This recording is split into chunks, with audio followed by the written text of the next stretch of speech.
Okay, good day mga idol. Meron tayong home service. Yan, Honda Click 160. Ang problema nito, tinan nyo. Pagka bukas niyan, dapat masususi mo na. Ayaw. Ayan o. Ayan. Pagka ganito, huwag nyo nang subukang i-wirings pa. Katulad ng ginawa dito. Ayan o.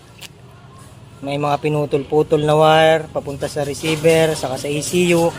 Huwag nyo na siyang iwa-wirings.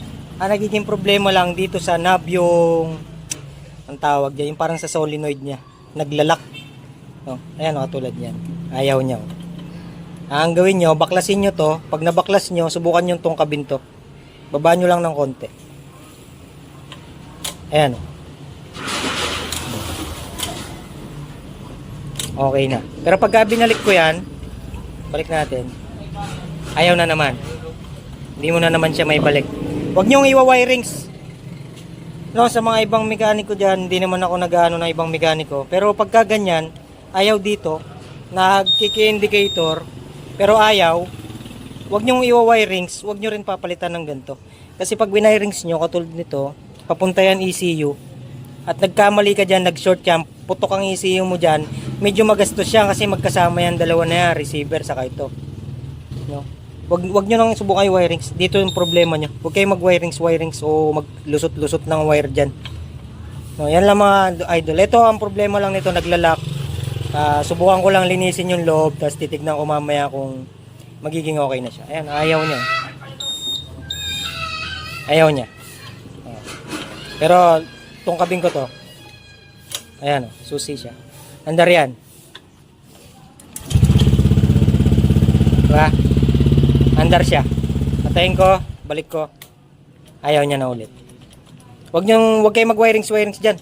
Kakagulo-gulo lang yan. Mapapagastos pa. Okay mga idol, naayos na natin. Ito naging problema niya, yung solenoid. Ayan, nirepair na natin. Ayan mga idol, ang naging problema niya is solenoid. Nirepair na natin. Ayaw gumana ng solenoid niya kanina. Ayan, nirepair na natin siya. Tingnan nyo ngayon. Magkiklik na siya. Ayan. Ayan, nagkiklik na siya. Ayan. Kanina ayaw kasi gumana nito. Ito yung naging problema niya. Ikakabit na natin to. Tapos tignan natin kung gagana na siya.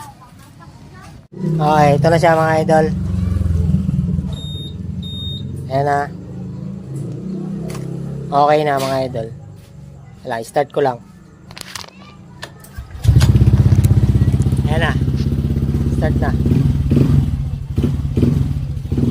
Pagka ganyan yung problema, huwag nyo nang pilitin na suksok-suksukan o kung ano-ano pang gawin nyo sa wirings. Naayos naman yan eh. Nare-repair to. Maliban na lang kung sira na talaga yung solenoid. Pag sira na talaga yung solenoid, palit ka talaga.